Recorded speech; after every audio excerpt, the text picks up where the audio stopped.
Okay, welcome everyone to our exciting webinar all about contest judging. Tonight we have Teri Kingston with us. Teri joined Toastmasters in the fall of 2002.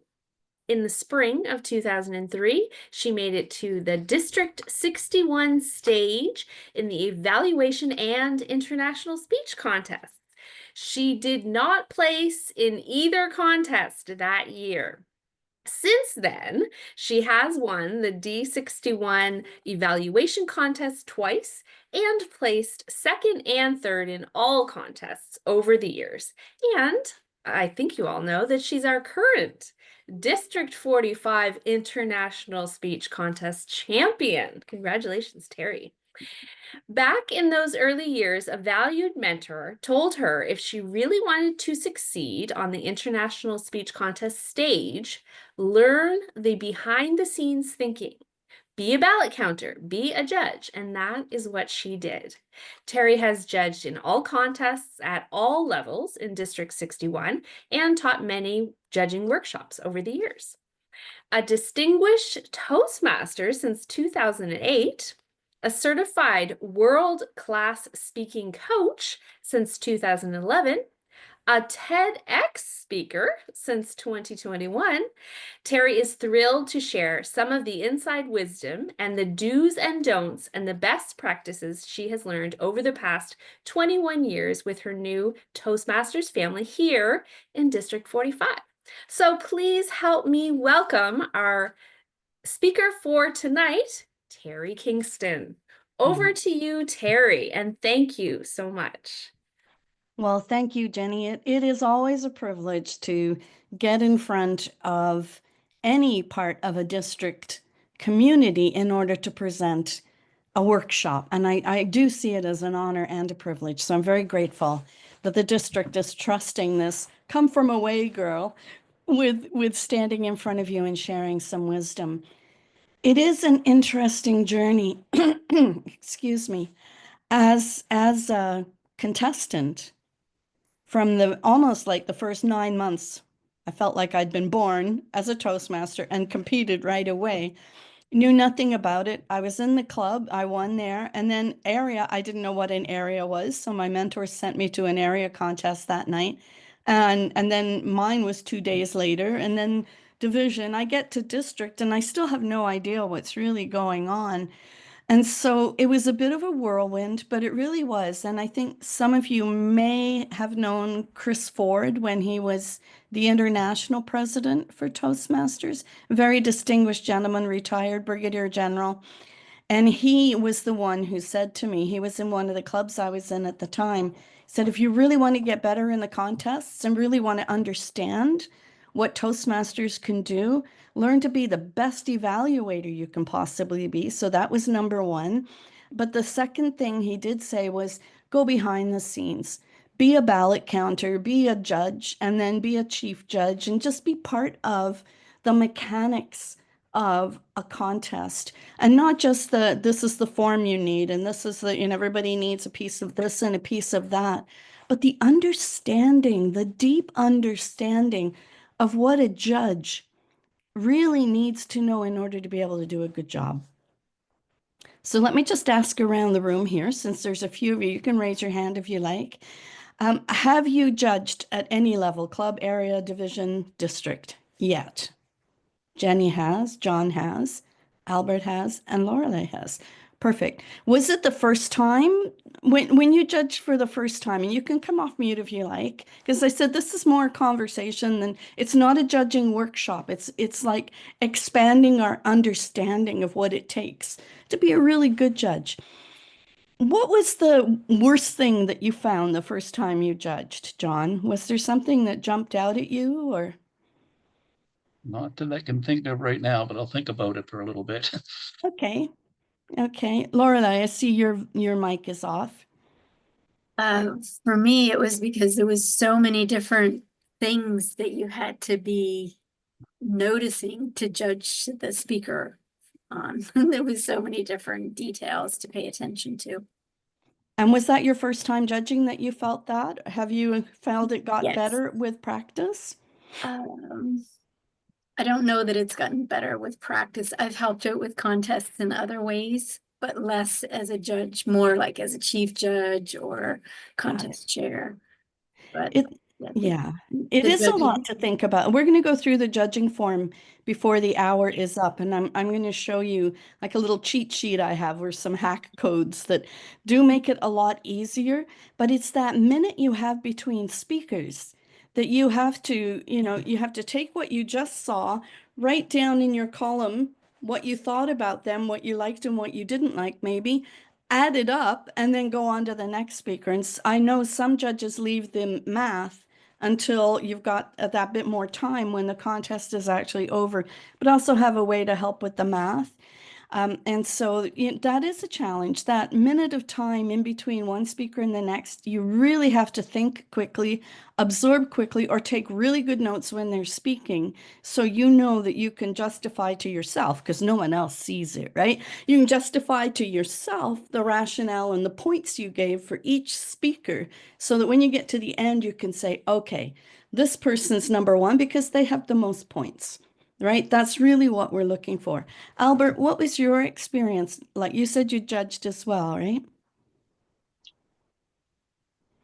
When I was given the form, the person who gave the form to me advised me to try judging it this way because I was a bit overwhelmed looking at the form. And I know not everybody agrees with this, but this is what I did that helped me because I really wanted to do a good job. Mhm. They advised the first speaker, give them all midpoint scores. So 5 out of 10, 7.5, well, 8 out of 15, those sorts of things. And then judge the next person. Did they do better or worse? And by how many points? And that's how I actually did the scoring rather than say, okay, I'm scoring them out of 100. I'm going to give them a 14 out of 15. I literally made my judging a comparison, and I found that somewhat easy if it was 2 or 3 people, but in later contests when I had 6, 7, 8 people, that was harder to keep them all in my head and feel as confident in that judging process. So Right. I'm really surprised that Toastmasters, and this isn't a dig per se, but I think there's a lot of opportunity to have done a lot more educationally with respect to judging than I Yes. see has been done. I don't understand why this stone has been left uncovered Yeah. Yeah. It's because true. we're depending on everybody to judge the same way. But if we don't teach them, they're all going to do their own way. Some people don't even do numerical. Like I've heard from others, they they just go with their, oh, So, that's my heart. I okay. meant gut.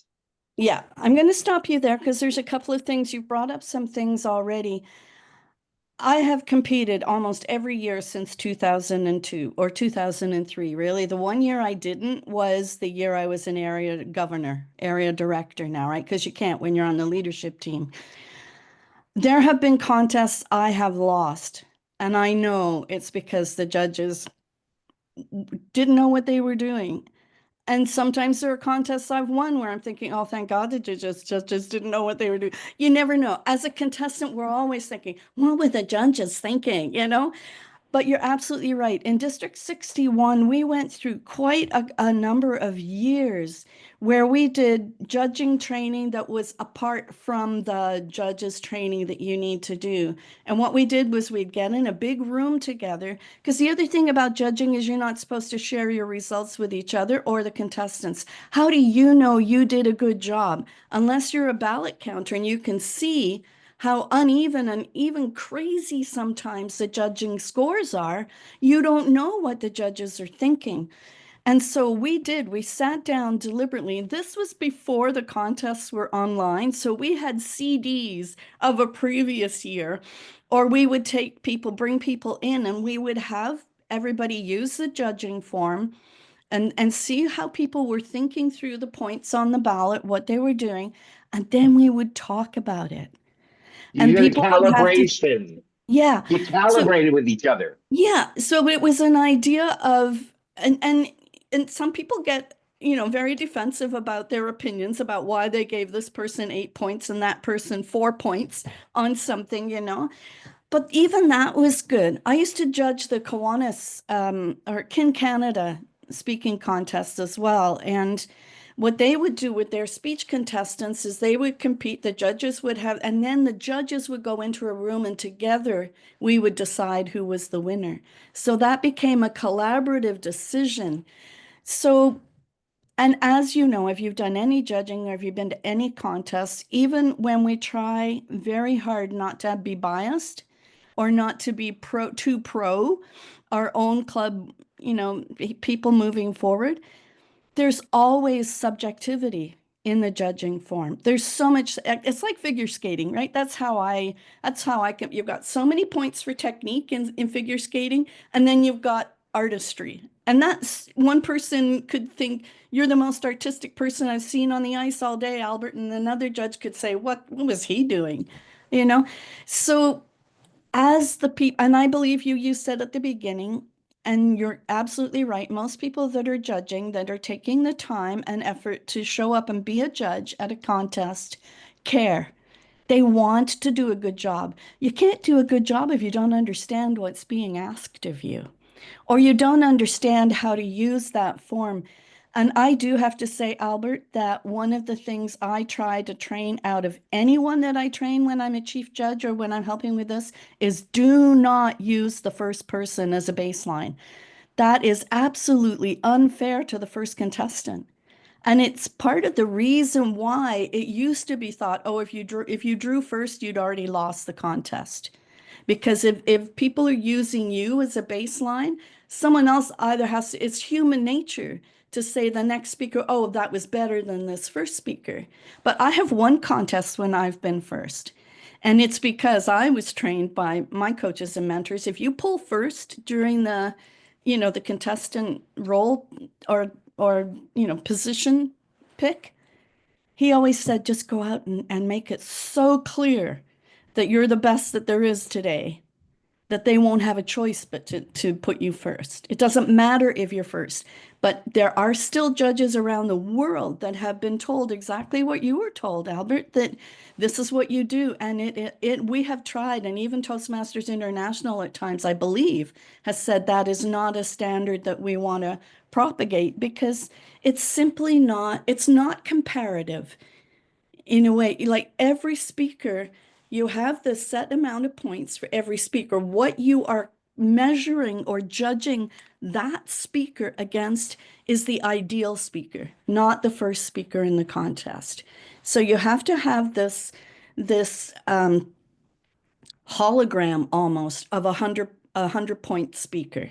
Okay. And in the hologram of the 100-point speaker, when you're looking at content, when you're looking at delivery, then you start taking away from that. And then it does become, what are you going to use? Now, Pat Johnson did a workshop on evaluation on Tuesday night. And one of the things she had was a little symbols sheet. And I do this as well. Let me just pull up the ballot for a second. So we have something to look at here. So I've got what I can show you, and then we're not just talking. I'm going to have to find it once. Here we go. Oh, that's the back page. So for example, I always start on the outer column, by the way. I put speaker number 1 here. Because then when speaker number 2, and if I've got room, I'll cover it up. But what it means is when I'm judging the next person, I'm not being influenced by the column of the person prior. Or I cover it with an index card, or I cover it with my program. But the thing is, you're supposed to be judging each speaker individually from the point of view of there's the hologram of the perfect speaker, the 100, the possible points are 100, right? And so Pat uses the same system I do. If you're giving a speech, Albert, and I hear in speech development, I hear amazing structure, I hear some superb organization, and your support material is really good, I might put 3 little plus signs in that first box. I'm not assigning numbers at this point. If there's something I didn't really like, I might put a minus sign there, and that means when I go to add things up at the end, I'm thinking the pluses I don't take away points for, but the minuses I do, If something doesn't make sense, I'll put a question mark. And if something really jumps out at me at being amazing, I put stars. So you've either got plus, minus, question, or star. And it's like emoticons, right? You can put these little things down. And then one of the things that I've learned, because we only have a minute between speakers, and I don't want to forget, is that you know, if I've got 3 minus signs and it's 15, then I don't try to add up 12 and then 9 and then 8 and then 7. I will put 3, and I do it backwards. So I'm adding up the minus points. And so then I might get to the end and I've subtracted 13 points from speaker number 1. And it's much easier than trying to add up 14 and 10 and 22 and everything. It's, for me, that works, but everybody finds their own way. So the main thing with this, though, is what often does not get explained properly. And, you know, in judging training, they'll say, make sure you write your name properly, blah, blah, blah. But what's more important is, what are you looking for? Like, what is going to add up to being that perfect speaker that will get all those points, right? And so going through, and I know some judges did this in the briefing, even at the conference, and some didn't. But understanding in that column that's marked content, what are we actually looking for? And so to understand this, you need to have read this through numerous times. You need to have practiced it with speeches in your club. If you're down to coach at a high or judge at a higher level in the speech contests, I really suggest you start bringing a judging ballot to every meeting and using it to practice judging, not evaluating, judging, using the forms so that you're training your brain to think about, if I were to assign points, because evaluation doesn't assign points. Evaluation is a totally different technique. But in judging, you're assigning points so that you can choose who. What is the judge's exact job during a speech contest? Can anybody tell me? What's a judge trying to do?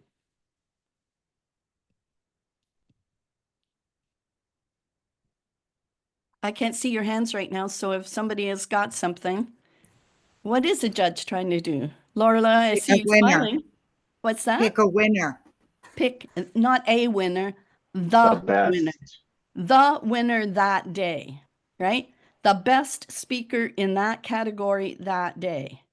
And so that becomes really, really important. So this is exactly what it says. Oh, where did it go? Darn.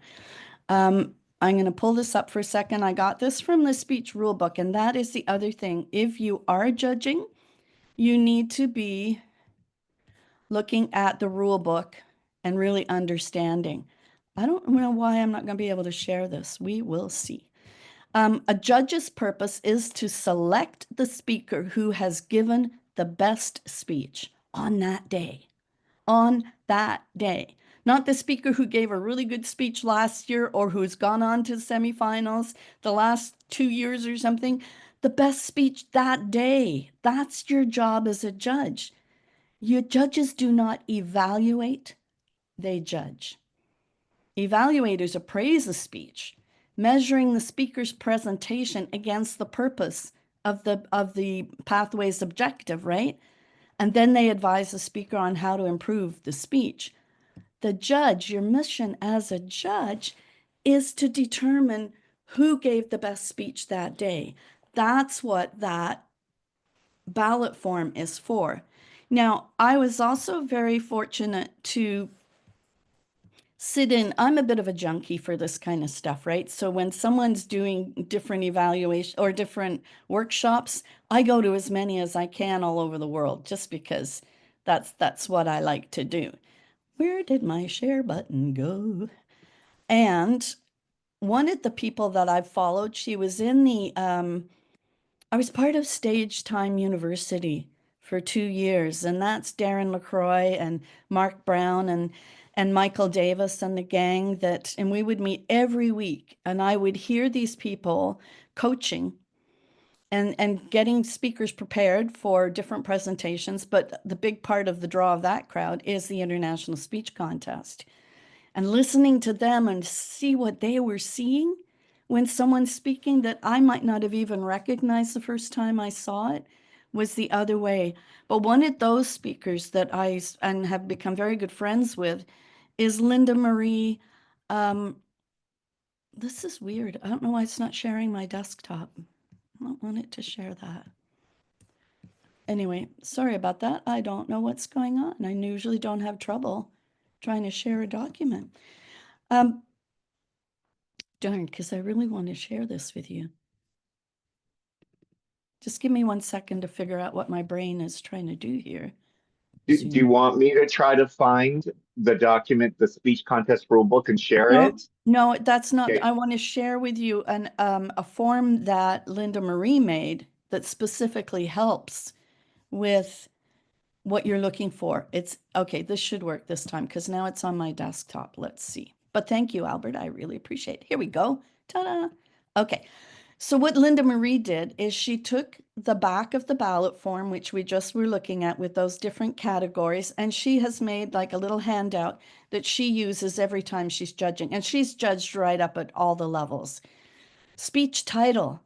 There's not much room on the ballot form for you to put the speech title. You can put the speaker's name, but not really. And I have a notebook at the side that I will do that, but she has it all on one piece of paper. The message. This doesn't show up on the ballot either, right? And so that's something you kind of have to listen to the whole speech. And in that minute in between, if you can catch their message, for me, they get more points. There are many speeches I've listened to and I have no idea what the message is by the time the speaker finishes, right? So then she breaks down that speech development criteria on the ballot form. Did the opening get your attention? And she assigns a bunch of points that add up to 20. Was there a clear opening, body, and conclusion? Were the transitions smooth and clear and the speech easy to follow? Do you see how she makes it really clear? It becomes very black and white in her mind. Either they did or they didn't. Or if the transitions were kind of okay, she might give them 2 out of 5 or 3 out of 5. Were any stories or examples tied to the message? If they all were, fantastic, 5 points. Effectiveness. Did you, the listener, walk away knowing the purpose of the speech? To her, that is how you define effectiveness. Did the speaker hold your attention? Was the speech subject matter appropriate for the audience? That's one of those very subjective ones. And again, some judge could think your speech matter is appropriate and someone else could really think the opposite, right? And so on. I can share this. I haven't figured out quite how to get the whole document to you, but I found it really helpful when she explained that. It's literally, she took the whole back page of the ballot and did all that. Yes, Albert. I'm wondering if you might be able to scroll down and show me the rest of language 20 points because I only see a 10 points appropriate. Ah, there we go. I'm taking a screenshot of this. Yeah, I'll definitely send Beautiful. it around. But Okay. yeah, and again, this is another one of those. I was listening to Aaron Beverly, who's one of my favorite world champs from a couple of years ago. His training videos on YouTube are amazing. But he said once in one of his speeches, he was in character and he said something, well, that ain't true. And one of the judges marked him down because he didn't think that the language was correct, or they didn't think, I don't know if it was a male or a female. But pronunciation, correct pronunciation is one of my pet peeves. I really want people to say words properly if they're on a district stage and higher, right? So did the word choices promote a clear understanding of the message? Now let's just look at let's just see what it says on the back. Did I change documents? Are you now seeing the International Speech Contest? Back of I'm it? Or still are you still... seeing Linda Marie's Okay, that judging happens. form. Yeah, that happens sometimes. Okay, let me just read this then. Appropriateness, correctness, yeah. But they kind of say the same thing. I just find that in Linda Marie's document, she expands on what it's said on the back of that document. So as you can tell, I'm not passionate about judging education at all, am I? And I should have started with a disclaimer at the beginning to say, these are my opinions and they're best practices that I've picked up. And I've picked them up from some of the best speakers in the world and from some of the best. District 61 was a highly competitive district when it came to speaking. The one thing I want judges to understand, though, is for us as a competitor, contestant, the International Speech Contest is the holy grail. It's like our Olympics, and it only comes around once a year. And so if you're in a dodgy area contest where the judging is very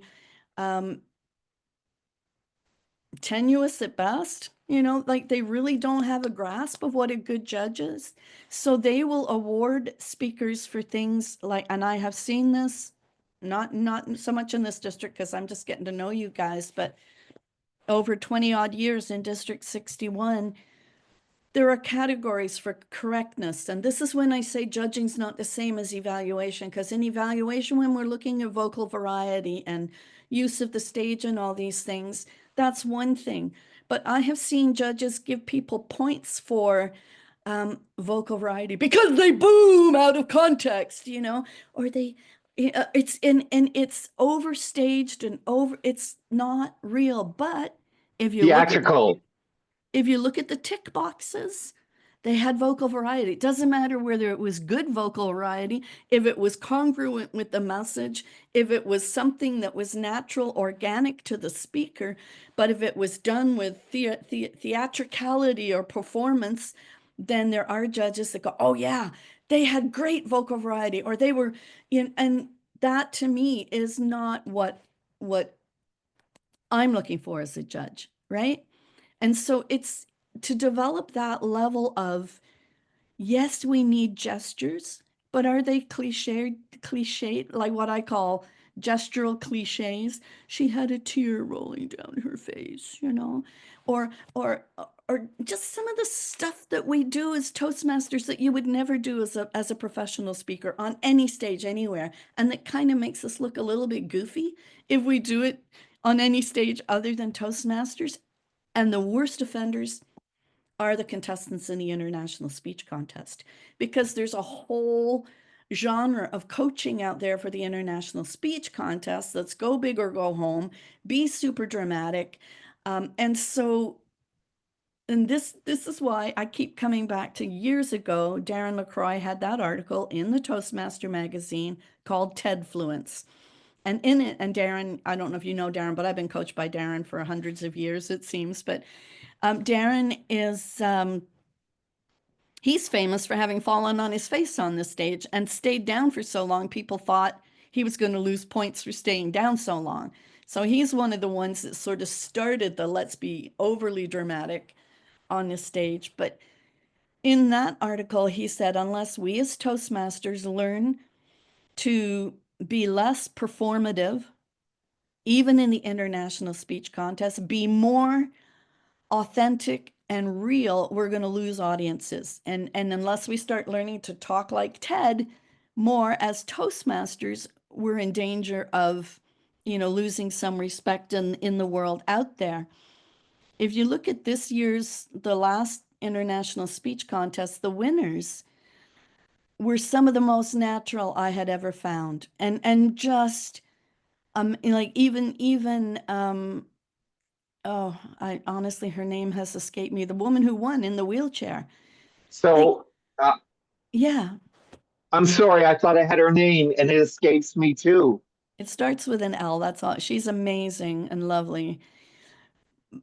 But that all, then the only reason I am on my soapbox a little, I'm not going to apologize. They asked me to do this webinar and I get to say what I want. So, no, but the whole thing is, if the judging form says you're giving points for this and this, it's got to match the objective. It can't just be because someone said you need to move across the stage from this end to this end.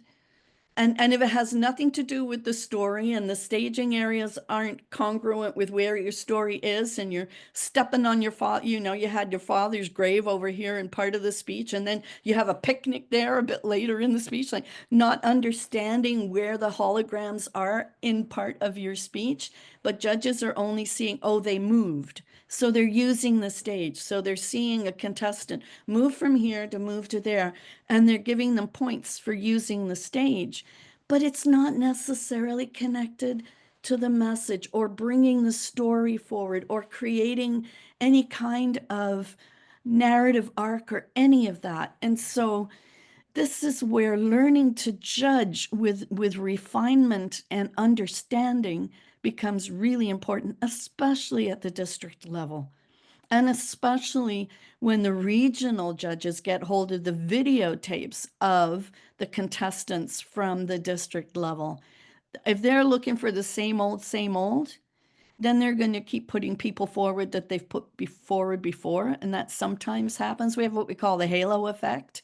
Oh, so-and-so's won before, so we know they're going to, and okay, so I'm going to back up a little bit. When I said the job of the judges is to choose the winner that day, the best speech that day, not the speaker who could do better at the next level. And I've seen that happen many times. Oh, we're going to choose so-and-so, had almost the best speech, but we know they'll do better with a bigger audience, or they'll do better at the next level. That should not enter your mind when you're judging the contest you're judging. You're judging those speakers that day. The best speaker that day wins. I've walked off the stage and I thought, I don't deserve to win today. That was not the best speech that day. It could have been my best speech I'd ever given, but someone else comes out with the best speech they'd ever given, and it was better than mine. And that's what happens. But the contestants that go forward to the International Speech Contest in particular put their heart and soul into it, you know, and it's not about the trophy. It's not even about winning at that level. It's really most of the time, I'll speak for myself here. I was always competing against myself. I wanted to see if I could do better this year than I did last year.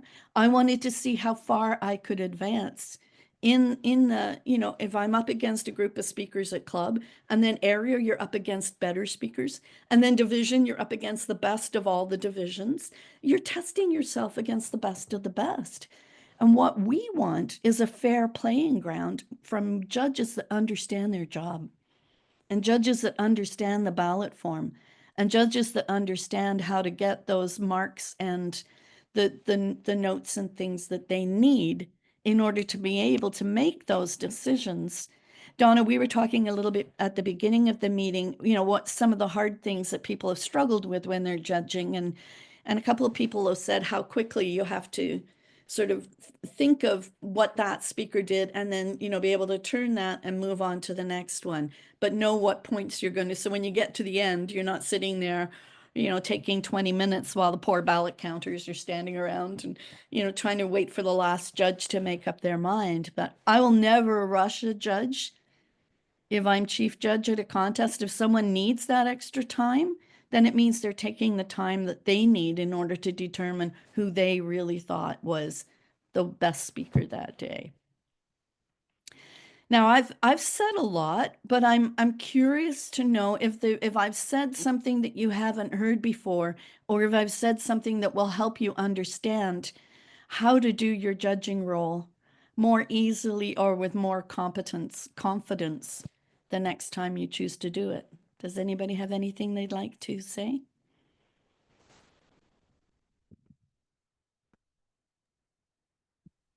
Go ahead, Donna. I did miss the beginning. I was caught up in work and suddenly realized what time it was. I was interested in the tool that you were showing where there was points for each question, because sometimes when I'm a judge, I find that most of my speakers are within a close range of each other, and I don't have a good personal system of really differentiating the good, the very good, and so forth. I don't know. I often have felt after being a judge in a contest, I hate being a judge because I feel like, I don't know, I don't feel like I did a good job today. I want to hear all the speeches again and try again, you know. It's so hard to be able to be looking at points and awarding points without losing, you got to watch the speaker. You Yeah. can't be debating that. And, so I Yeah. don't know. I've Yeah. often thought it's a hard job for me personally. It's a And hard and job. I have found oftentimes that how what I thought was a more effective speech, obviously other people disagreed with me. Have you ever been a ballot counter? Who's been a ballot counter at contests? Okay, you all have. Have you seen the split sometimes that, three judges will think so and so was first, and two judges will think someone else was first, and then one judge will think somebody that would nobody else even thought of was first. And Harry, my coach mentor husband, used to say to me, contests are won by ones and twos. And often the person who comes first is the one that most judges place second.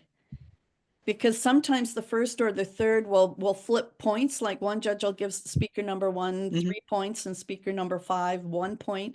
And then, but somehow the second place winner, or what looks like what person who gets the most twos on the ballot card from all the judges, when you look at the overall, then often that person wins because they get more consistent points from all the judges. And when we add up the ballots per speaker, their points out are higher than some of the speakers on the ballot. And that to me is Right. why I love being a ballot counter, because it really did help me see that distinction. And so I know speakers who excel at every point on the judging ballot. They know how to make sure a judge sees it and knows it. And so when you get to the end of their speech and you're adding up your points for them, they get the most points. I've done this as a judge at a district, and the speaker who won, I thought, I didn't even want that. Like, that speech was not my favorite speech. Like that, that wasn't the one that really grabbed me. But when I went through my scorecard, that speaker had the most points, and that's the speaker I put in first place. And he did end up winning our district that year. Nothing against him, but it wasn't the speech that, and that's the other thing. Some judges will put the speech that moved them the most, or the speech that so it's an emotional reaction rather than a technique and a skill based. So it's that balance, right? It's again, it's back to figure skating, the technique and the artistry. So the technical points in that ballot really count for a lot. Is the pronunciation there? Is the grammar there? Is the speech structure, opening, body, conclusion? Do the stories match? And then the other stuff that might give one speaker more points than another, vocal variety, like not, and I hate vocal variety, but appropriate tone that matches what the content is.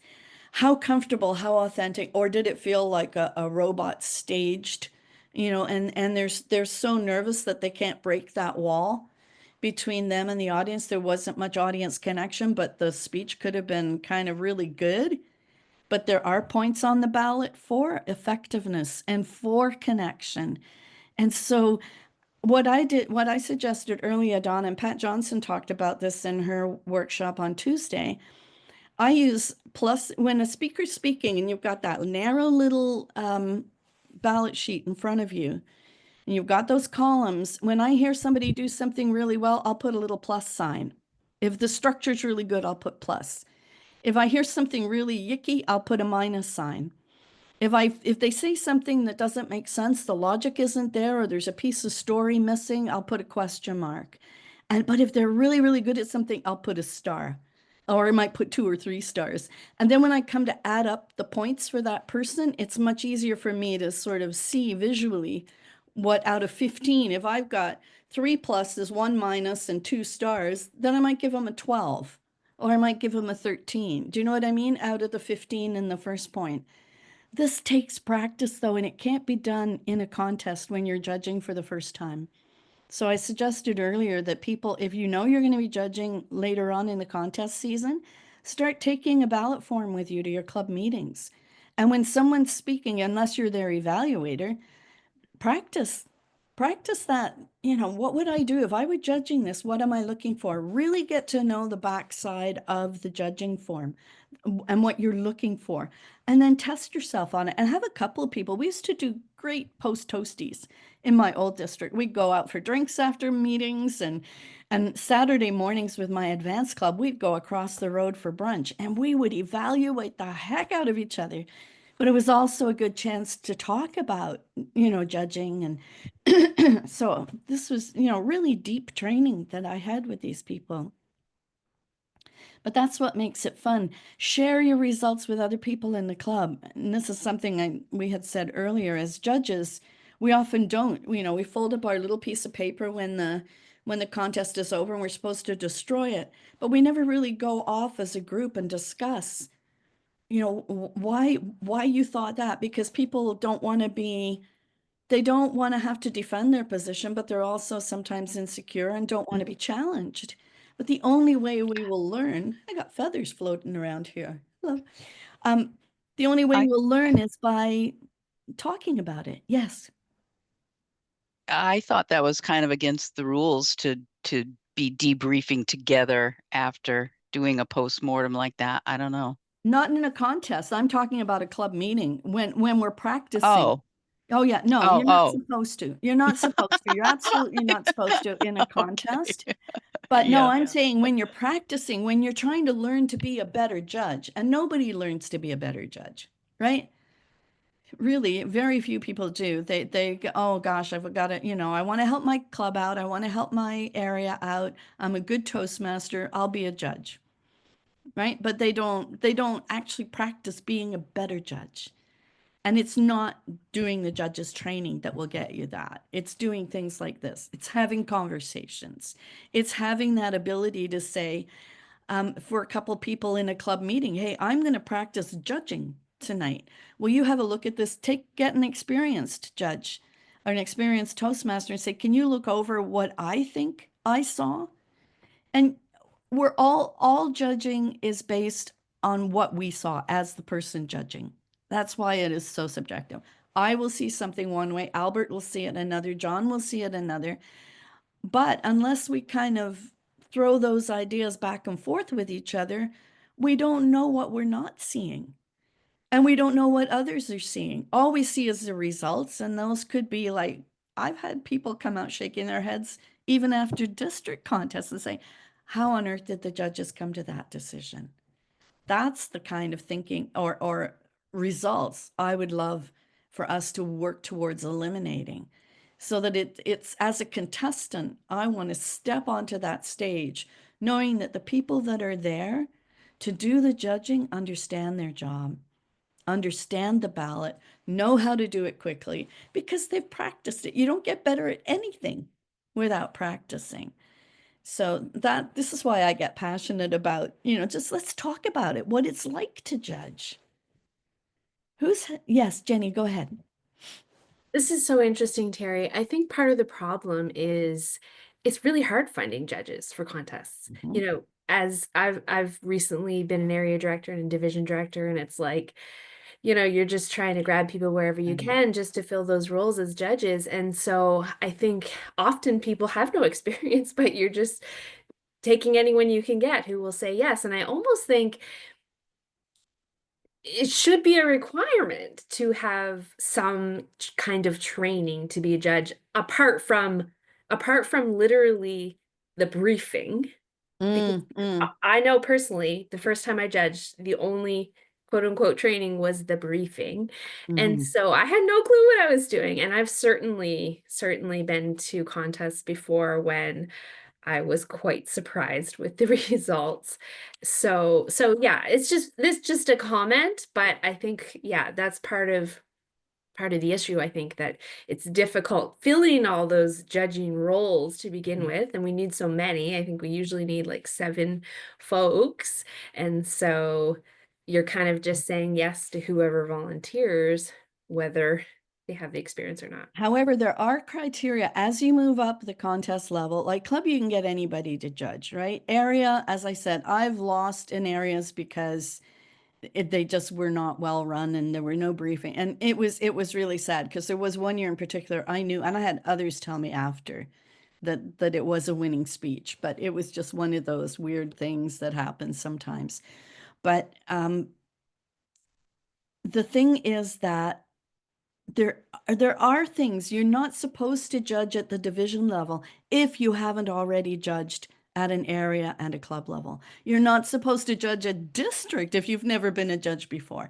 That's in the rule book. You must have judging experience for division and district especially, because that's when it gets really tough. And it's not fair to the contestants if we're finding people that, and if you're short of bodies and you do find people that are willing to volunteer, send them to me. Let's make sure that people understand their roles and understand what being a good judge is, so that they can practice. As I've said, it doesn't have to be contests, but it can't just be, oh, here's a warm body that can put shows up as breath on a mirror, right, that can judge it. There's got to be something there. Lorelei, I think you had a comment or a point.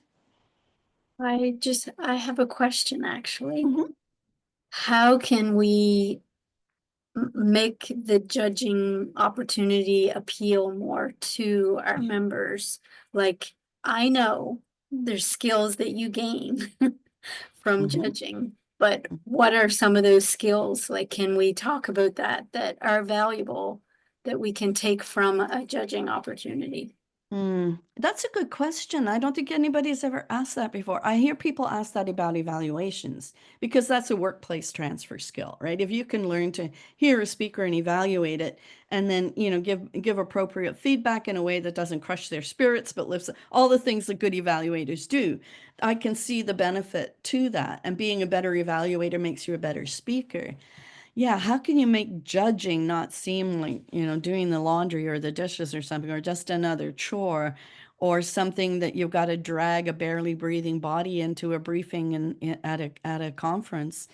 That's a really good question. The senior leaders, like the leadership team, the area directors and the division directors, they're the ones that have the focus on building the capacity within their teams to be able to do some of these positions. And some districts are more contest friendly than others. Some of them see the advantage. I gave a workshop about a month ago on how to come up with, speeches that could win. I didn't like that word, but that's basically what we're talking about. What kind of content? How do you do all that? And there was one Toastmaster that showed up at the beginning and said, I don't think we should be having contests. They're a waste of time, and so on and so forth. And fortunately, I had, as part of that presentation, that month's, I think it was in November, maybe, that month's Toastmaster magazine had article after article after article about the benefits of what a contest could do for you as a speaker, as an area or division or a leadership team person, the skills that it builds in order to organize a contest, create all that stuff, do all the things that going. I think it's one of the biggest opportunities we have to grow our skills overall as Toastmasters. And so I thought I was so sad that this one person he thought it pulled on resources we don't have, which is true. You're a small district in some ways, very spread out with not many bodies. It's fine when it was all virtual. You could get people from all over to be a judge. Now you're back to in person for area and division. It's harder. It takes a lot of organization. You need to be thinking ahead for who's going to do this at your areas and who's going to do it at your divisions, so that when you get to district, you've got people that understand. You can't judge if you've got a person from your own club as a contestant. Did you know that? Hopefully people do. It's in the rule book. You have to recuse yourself if someone from your club is competing at a level and you've been asked to judge. You'll say, I won't be able to judge that contest because one of my club members is in it. John. I don't think that applies to area though. You don't? I thought the wording was such that if you have a judge from each club. every club that's competing, Right. you know, so that you Yeah, you don't need have the local representation. favorite Yeah, kind of situation. yeah. But I have seen favoritism for our our our our club member. Or I'm gonna, and you see it on the ballots. That the one person that sometimes stands out, it's because the judge for that person's club gave them first place. Nobody else even thought they were near first place. So that's where that, if you do have someone in it, I'd have to check the rule book on that. You're maybe right. I'm not always right. I took a refereeing course once when I was at Ontario Athletic Leadership Camp way back, and it said, as a referee, you may not be always right, but you're never wrong. So, but yeah, have a look at that and see. But I do think there are things, and it's really hard if you're judging at an area and you're a judge at division and you're a judge at district, because it's very difficult not to judge someone's progression through the contests. And so you're actually rewarding them more points because they're better now than they were 2 months ago. Whereas you're actually supposed to be judging the speech that day, what that speaker is doing, not what they did last year, not what they could do at a future level. That's what makes it really hard. That's what makes it really hard, Yeah. So it's a tough job, but to me, it's, if you really look at the people who are competing, people like Tom Dodd was at a club meeting I was at the other day, and he's competed many, many times. You've got people that competed for the first time last year in District 45, not myself, but Christopher, and what's the young lady who came first in humor and second in table topics or something? Kendra. Yeah, brand new speakers, and yet there they are, they're winning these contests because they're coming in with a skill set that's really, really good, right? So, but there was one judge, and I won't say who she was, that judged, I think it was humor that was the Sunday morning, right? And this judge said to me later, "Oh yeah, I gave more points to the young ones because I wanted to have the advantage over the people that I knew had competed many years before." And I'm thinking that is not right. Like, you just broke every rule in the judge's contract with the contestants. That's how I see it. When you agree to be a judge, you're agreeing to give the person that steps out onto that stage with hours and hours and hours and hours, sometimes thousands of dollars when you're up at the international speech contest level, to be at that level, to stand in that spot that day and do their best. And so as a judge, I believe that part of my understanding is I want to give every contestant the best I can give them. And that means taking that judging form. So many of the speeches now are on YouTube. Sit there with one of the speeches from previous in international speech contests, not the top 3, but any of the others, with your judging form, and practice and see if you can get faster between every one. The more you do it, then the easier it will get. And I think bless you. I think you'll find that it can be quite engaging, engrossing, all the rest of it. How we doing? Am I exhausting you with my obvious boredom? Like, I hate judging. I don't know why I'm talking about it, because, who cares who wins? Everybody's a winner, right? They're a winner because they showed up at the contest, so everybody gets a trophy. No, the real keen competitors, coming second is hard. I'd rather come third than second. Coming second is really, really hard. But first felt really good last year in the district, because you have to understand, for 20 years in District 61, I never even placed in the international speech contest. I won all these other ones. But somehow, when I got into that contest, I just didn't connect properly. And yet I got here, and that the speech I gave that day was the best speech I've ever given my entire life. And it still feels really good to me to know that when I sat down that day, I didn't care if I'd won. I didn't care where I placed. I knew that I had brought the best of me to the stage that day, the connection with the audience, the meaning, the message, everything. And that still thrills me. And then we go on to the regionals, and who beats me? The guy who kept beating me in District 61 for 20 years, J.A. Gamache, right? He's in this region.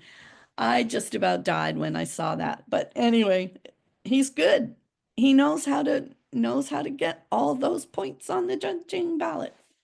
And he gives good speeches, and he works really, really hard at it. So I always take my hat off to JA, but darn it, he beat me again. Are there any final questions, comments, last minute wishes before I bless you and send you off for the rest of your evening? Donna. Did you say you were going to be able to send the copy of the tool that you were showing, that you were sharing? Yeah. With that has the points at the Yeah, question level? that's Linda Marie's. I'm just Yeah. gonna see if I can actually, because sometimes you can drop it into the group chat, right? Let me just see if I can do that while you guys are asking questions. Yes. Who else had their hand up? Oh, that was me, but the same question. Okay, I think if I get it from my downloads, or do I have to have it opened already and then just drag it over? Is that the best way? If it's on your desktop, you should be able to drag it over. Yeah. Really. I don't know. I know these things just, I'm just on a small laptop as well, so it's not easy for me to kind of If find stuff. if everyone puts their emails in the chat, and you want to send it to me, Teri, I can send it off to everyone. Oh, that'd be excellent. Yeah, where did it go? That's really weird. It was Anyone open. who wants it, a copy. Who's Just that? anyone who wants a copy, just leave your email in the chat and I can. Thank you. So we'll make sure we get that. And we did record this session. So when we send the recording, maybe when we send, or the recording goes on the website, is that correct? The recording will go up on the District 45 YouTube channel. So That then, will take a couple of weeks. Sorry, Teri. right, but we could also, do you have a place there for files or not? I think we do, yes. I can attach it there too. Yeah, so we just make sure we'll do the belt and suspenders thing, you know? John, did you have a question?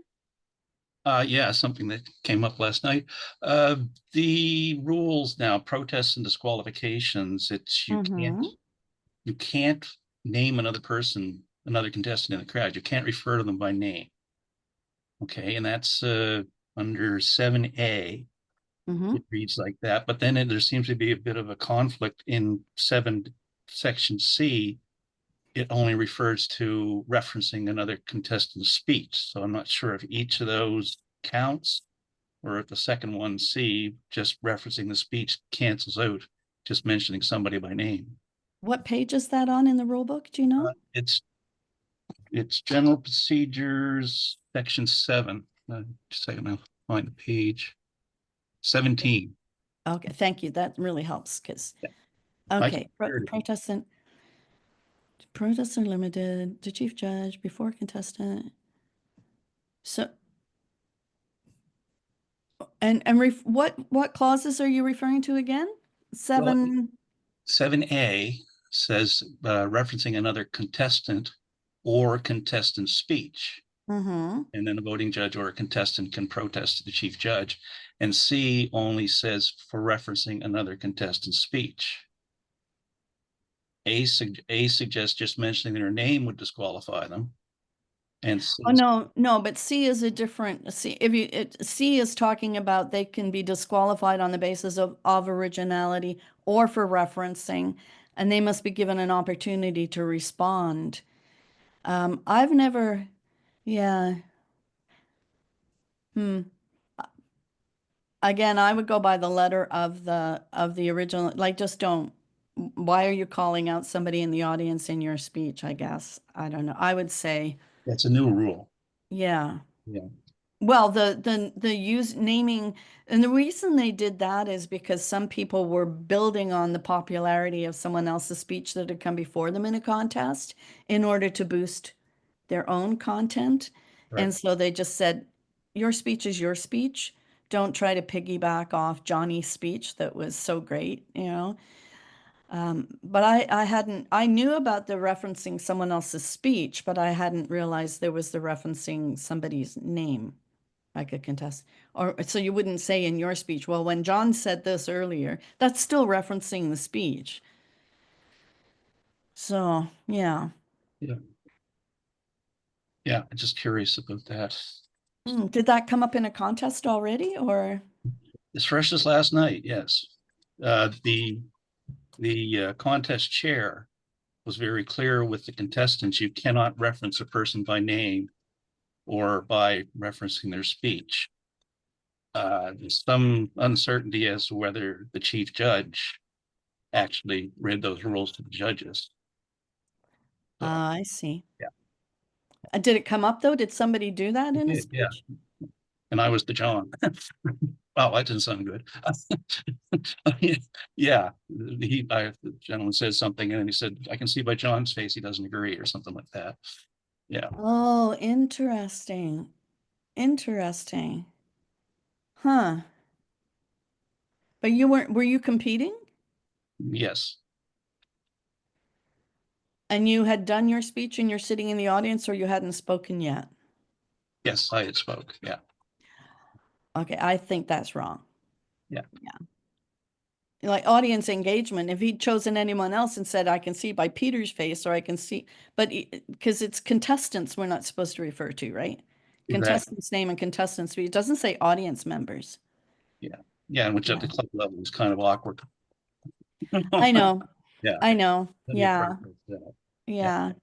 Did they disqualify the person?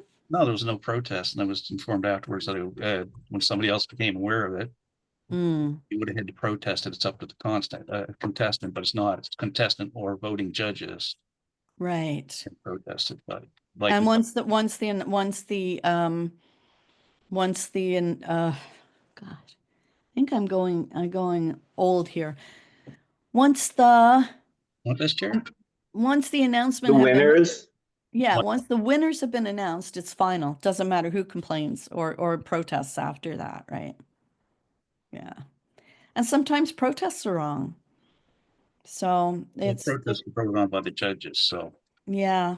I was in an evaluation contest once, and someone who competed after me, the timer had trouble with the timing cards. And so she got really upset and felt that we should overthrow the entire contest. And I don't know what they decided in the back of that briefing room when they pull all the judges back out with the chief judge and the contestants are sitting there. The only thing you can do if there's an issue with timing lights is give the contestant an extra 30 seconds. That's all you can do, right? But she was, I was so upset and whatnot. Well, they decided they would redo the entire evaluation contest. And the night they chose to redo it, I wasn't available. And I know I won that night because there were other people that knew I had won as well. So I didn't go on to district for that year, but that was just really annoying because somebody thought, oh, well, we have to make it fair for everyone. No, you don't. You have to stick to the rule book. Another experience I had years ago was a protest over originality for a contestant, not me. And contestant can lodge a challenge, or a judge can, say it was not original. A member of the audience cannot tap a contestant on the shoulder and say, challenge her on her originality. And I've seen that happen, and I was a judge who had to deal with it. And fortunately, the Urian governor come in and said, forget it. It's tough, because people want to win, right? And sometimes there can be sort of little things going on in the briefing rooms for contestants but hopefully all we want as area directors and senior directors is to put your best contestants forward, giving them the best opportunity to shine their best on a day that really counts, and let all the judging be as well informed and as well trained and as fair as we can humanly make it, and then go figure skate, because that's kind of what it comes down to. We're running a little bit late, so I really should wrap things up. I'm really appreciative of how interactive you were this evening. reach out by email. I didn't put mine in the chat, but I did put that document there. So if anybody's lucky enough, oh, I didn't send it. I dropped it in and I didn't send it. There we go. And my email is Teri@Real Impact Speaking. Can't spell speaking. .com. Teri@realimpactspeaking.com. I'm a passionate contestant. I'm a passionate Toastmaster, and I'm very pleased to have been asked to share some of my passion with you this evening. Thank you all for listening. Thank you, Jenny, for hosting and all of that. Thank you very much.